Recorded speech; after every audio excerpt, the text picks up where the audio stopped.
पत्ती। और पत्ती के 3 भाग आसानी से समझ लो, बहुत आराम से देखो। अब पत्ती का वह भाग जहां से बेटा ये किससे जुड़ी रहती है, और या तने से। आपने देखा होगा बेटा, जैसे आपने मक्का का पेड़ देखा होगा, इसे निकलती है ना बेटा ज्वार और मक्का में, तो ये कहीं तने पे भी लगी हो सकती है। और इधर देखो अपने नीम में ये पत्तियां कहाँ लगती है, शाखाओं पर भी लगी हो सकती है। जामफल है, और कुछ पौधे ऐसे होते हैं जिसमें पत्तियां आपको यहाँ भी देखने को मिल सकती है और शाखाओं पर भी देखने को मिल सकती है। लेकिन सबसे इम्पोर्टेंट चीज क्या है कि पत्ती के 3 भाग होते हैं। कितने होते हैं? 3। सबसे नीचे वाला भाग जहां से पत्ती शाखा से जुड़ी रहती है, इसको बोला जाता है पर्णमोल। ये दिख रहा है डंठल आपको? हाँ। पीपल में भी देखा होगा बेटा। और इसके बाद देखो हरा चट्टा भाग, हरा चट्टा भाग, इसको बोलेंगे बेटा पर्ण फलक। फलक।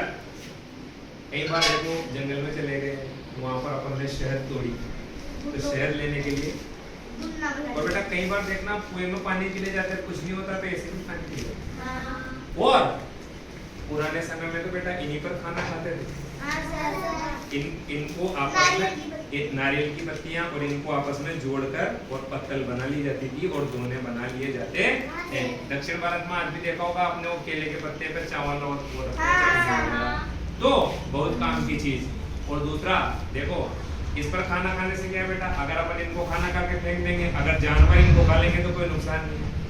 दूसरा, अगर आप इनको फेंक दोगे, गड्ढे में डाल दोगे तो सड़क खाद बन जाएगी। लेकिन प्लास्टिक के डिस्पोजल, प्लास्टिक की पतलें, आ रहा समझ में, और दोने, क्या वो नष्ट होंगे?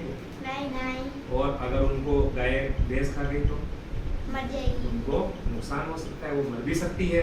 तो ये 3 भाग हो गए, पर्णवृत्त, हरा चट्टा भाग पर्ण, और सबसे ऊपर वाला देखो पर्णशीर्ष, और ये की नंबर पत्ती प्लक इसको क्या कोर, बोलेंगे? प्लकोर।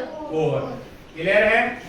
और दूसरा साथ ही समझ लो कि इस पत्ती के अंदर अगर आप देख पा रहे हो तो बेटा, जैसे अपने शरीर में जल को, भोजन को इधर उधर करने के लिए पाइप का जाल पाइप, आपने देखा होगा बेटा अपने गांव में नल आते हैं, और नल में पानी बेटा रावत भाटा से, प्लांट से, दूर दूर से आता है। तो किसके द्वारा आता है वो?